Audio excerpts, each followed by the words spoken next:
Morning, এখন দাঁড়িয়ে আছি মানস ন্যাশনাল পার্কের একদম গেটের সামনে।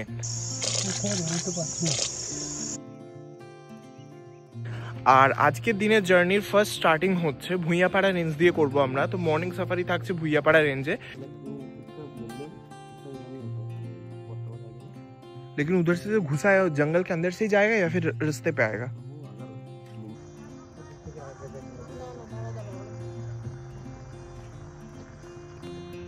ইভিনিং সাফারি এখনো ঠিক করিনি কোন রেঞ্জে থাকবে, তবে চেষ্টা করবো ভুইয়াপাড়া রেঞ্জে সাফারিতে, কারণ মানস ন্যাশনাল পার্কের সব থেকে বেশি অ্যানিমাল সাইটিংও হয় কিন্তু ভুইয়াপাড়া রেঞ্জে।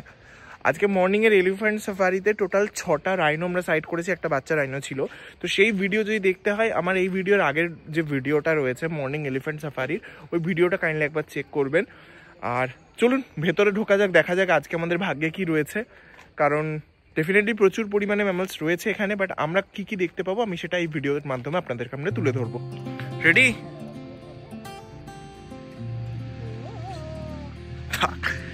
জঙ্গলের ছোট টার্জান। চলো আজকে সাফারি স্টার্টিং হচ্ছে এই পয়েন্ট থেকে। ওকে, সো আমাদের জঙ্গলে এন্ট্রিতে স্টার্ট করলাম আমরা এখান থেকে।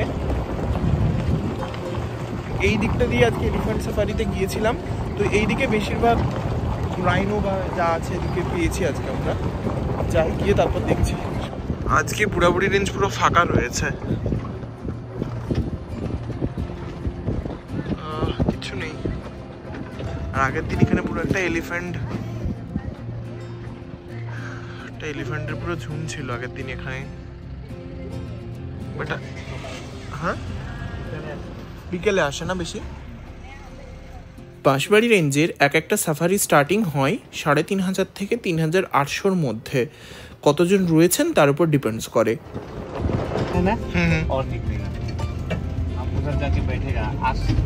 टाइगर के लिए टाइम देगा।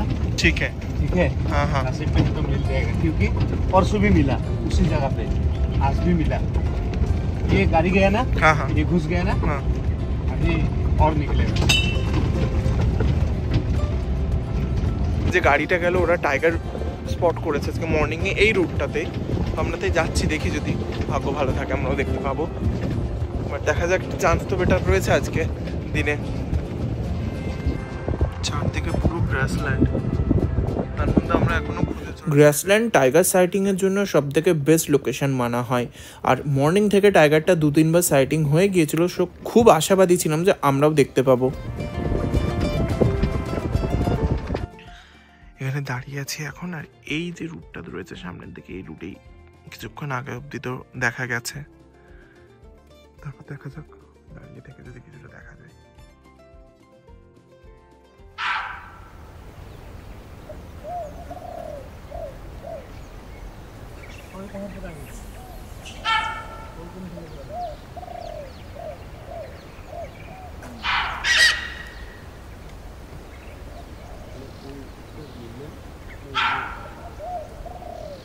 लेकिन उधर से जो घुसा है जंगल के अंदर से ही जाएगा या फिर रास्ते पे आएगा? জীবনের এই এক্সপিরিয়েন্সটা সত্যি মারাত্মক অ্যাডভেঞ্চারাস লাগছিল। জঙ্গল থেকে বার্কিং ডিয়ারের কল পাচ্ছিলাম, বুঝতে পারছিলাম আশেপাশেই কিছু রয়েছে, বাট দেখা যাচ্ছিল না।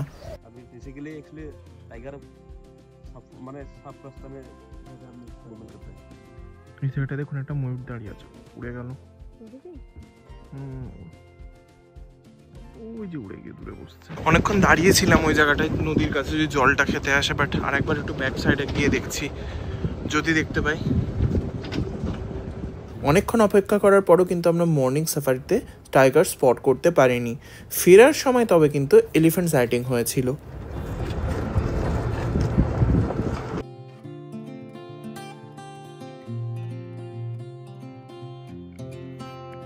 অ্যাটলিস্ট আমরা এবার বেরোচ্ছি জঙ্গল থেকে, এখন পেলাম না অনেকক্ষণ ওয়েট করার পরও। লাস্ট এটার পাশে একবার আসলাম, পাওয়া যায়। অনেক সময় অ্যানিমালস আমরা জু বা চিড়িয়াখানাতে গিয়েও দেখতে পারি, বাট জঙ্গলের মধ্যে বসে থেকে পেশেন্স নিয়ে এলিফ্যান্ট স্পট করার মজাই আলাদা। দেখুন এখানে একদম জঙ্গল থেকে বেরোচ্ছি, বেরোনোর পথে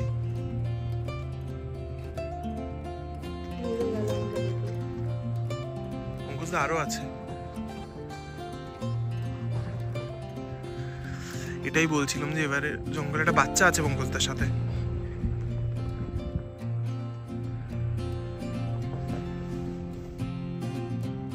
মর্নিংয়ের সাফারি থেকে কিন্তু একদমই খালি হাতে পুরো ফিরতে হয়নি। দেখতে পেয়েছিলাম এখানে হাতির একটা পাল ছিল, দেখে আমরা বেরিয়েছিলাম, তবে বাঘের দেখা ঠিকই পেয়েছিলাম ইভিনিং সাফারিতে।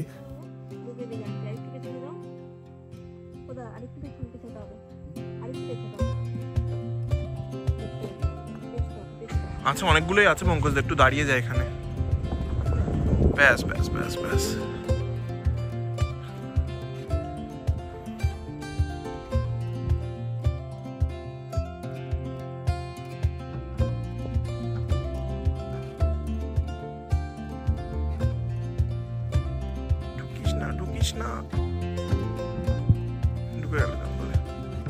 দেখুন এখান থেকে একটা বেরিয়ে আসছে।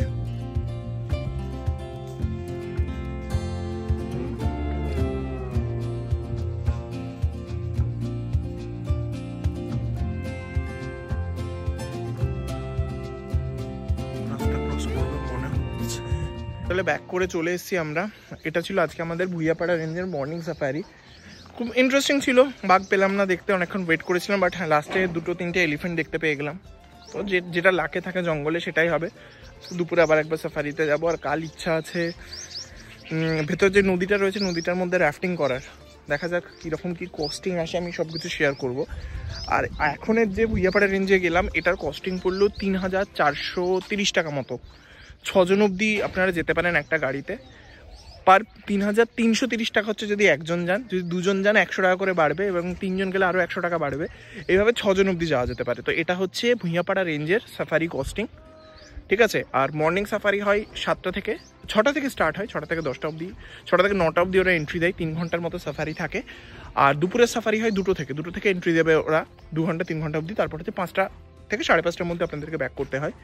এটা হচ্ছে বেসিক ইনফরমেশন মানস ন্যাশনাল পার্কের ভুইয়াপাড়া রেঞ্জের। তো চলুন রুমে যাই, ফ্রেশ হই। এই ভিডিওটা আমি এখানেই এন্ড করছি। দেখা হচ্ছে আবার পরের ভিডিওতে দুপুরের আলাদা আলাদা সেশনে। সময় 2:45 আর আমরা বেরিয়ে যাচ্ছি আমাদের বিকেলে সাফারির জন্য। ঢুকলাম মানস ন্যাশনাল পার্কে এখন। আর এন্ট্রি গেটের সামনে এরকম 2টো ময়ূর রয়েছে।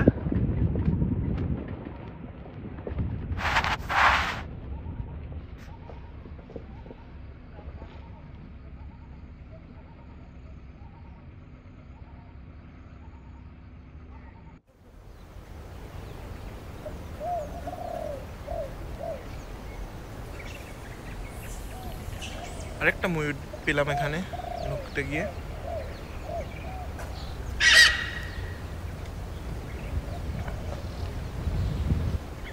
ওকে, এসেছিলাম বুড়াবুড়ি রেঞ্জে, বাট আজকে এখানেও ফাঁকা। এর আগে গেছিলাম নদীর ওখানে, বাট নদীর ওখানটাও আজকে ফাঁকা ছিল। যে 3-4টে ময়ূর আছে, তাছাড়া আর কিছু নেই সেরকম।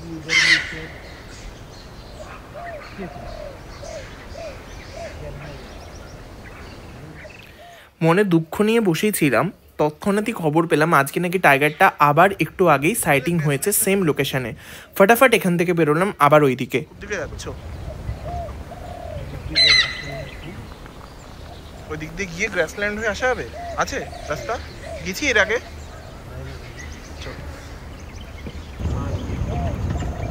জানি না, আরও একটা পার্টি গেল, ওরা বাইসন পেয়েছে এবং বেঙ্গল টাইগারও পেয়েছে সেম জায়গাতে যেখানে আমরা সকালে অতক্ষণ দাঁড়িয়েছিলাম। বাট স্টিল আমরা পেলাম না, এখনো একটা পেয়েছে, ওখানেই রয়েছে। দেখি আবার যাচ্ছি তাই তাড়াতাড়ি, আমরা যদি পাই আজকে বেটার। মানস ন্যাশনাল পার্কের অনেক সৌন্দর্যের মধ্যে এটা হচ্ছে আরেকটা অন্যতম লাগে আমার, আর সেটা হচ্ছে সানসেট হওয়া। এখন সানসেট হচ্ছে একদম মানস ন্যাশনাল পার্কের মধ্যে। যখনই যান না কেন বাঁশবাড়ি রেঞ্জ থেকে মানস ন্যাশনাল পার্কের মধ্যে সানসেটটা কখনো মিস করবেন না, কারণ এই সানসেটটা আমার দেখা লাইফের one of the best sunset একটা। আর আমরা এখন অবধি টাইগারের খোঁজ করে চলেছি। দেখুন সামনে অনেকগুলো বাইসন রয়েছে একদম রাস্তার পাশে। আর একবার ভেবে দেখুন কত সুন্দর লাগছে জিনিসটা, সূর্য ডুবছে আর তার মধ্যে বাইসনগুলো সামনে রয়েছে।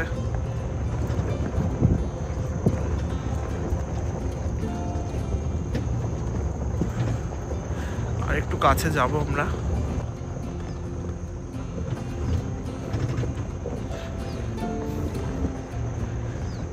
এদিকে 3টে 4টে ঢুকে গেল, আর এদিকটাতে রয়েছে।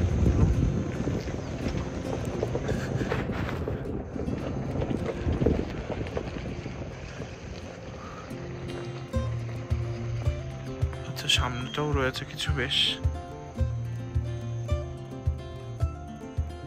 সারাটা দিন পুরো একটা অ্যাডভেঞ্চারের মতো যাচ্ছে। সামনে একটা রাইনো বেরিয়েছে এবং জঙ্গলের কাছে ঢুকে যাচ্ছে। তার আগে দেখি যদি যেতে পারি। ওই যে দূরে দেখা যাচ্ছে, ওই ঢুকেও গেল। ও দৌড়ে ঢুকলো। না না, আচ্ছা আচ্ছা, ঢুকে গেল ঢুকে গেল। ভাই আজকে কি হয়েছে তোদের? দাদা এখান থেকেই নিয়ে নি আরো কাছ থেকে।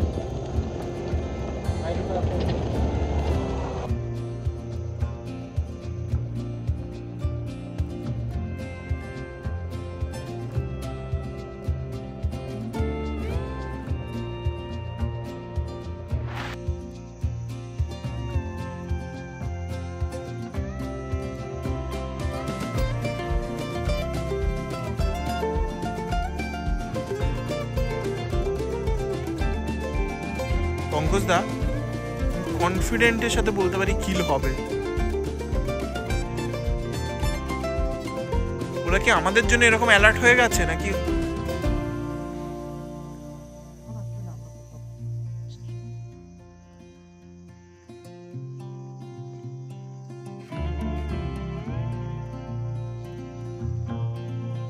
একটা ক্রস করে দিল।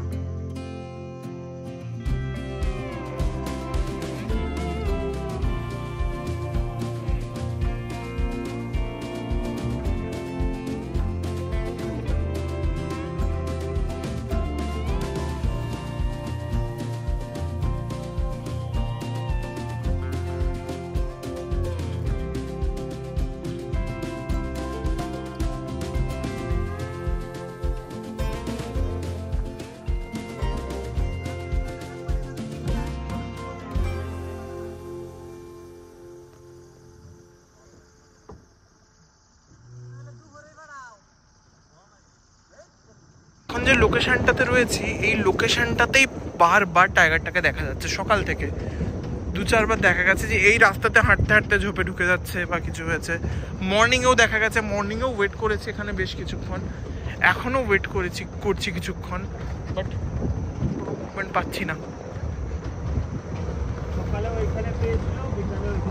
সকালেও এখানে পেয়েছে, আর বিকেলেও এখানেই পেয়েছে। তার মানে ও মুভমেন্ট করেনি, ওখানেই আছে। हाँ बाफेलो है।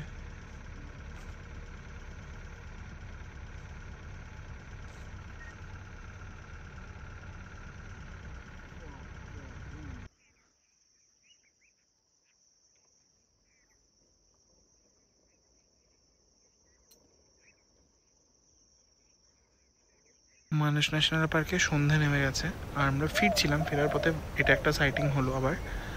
এটাও কিন্তু কাছে বাঘের এরিয়াটা, দেখো বাঘটা দেখা গেছে ওরকম জায়গাতে। ওরই পিছন দিকটায় গৌড়গুলোও দেখা গেছিলো। দেখা যাক কালকে যদি আসি তাহলে বুঝতে পারবো কতটা ভালো লাগছে জায়গাটাকে। একটা একটা করে গাড়ি ফিরছিল কারণ সাফারি টাইম এন্ড হয়ে গেছিলো। মন তো কষ্ট লাগছিল কারণ অনেকেই দেখেছে আজকে সারা দিনে টাইগারটাকে, বাট আমরা দেখতে পারলাম না। বাট তখনও ভাবতে পারিনি ফেরার পথে আমাদের জন্য কি ওয়েট করছে। মানস ন্যাশনাল পার্কের সন্ধ্যার আকাশটা সময় সেরা হয়।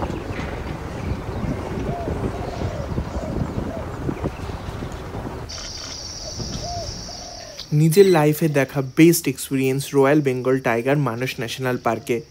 ফিরতে ফিরতে শেষের দিকে এই একটু ক্যামেরায় বন্দি করতে পেরেছিলাম। আর এই এক্সপিরিয়েন্সটা নিয়েই ফিরবো এবার মানস ন্যাশনাল পার্ক থেকে।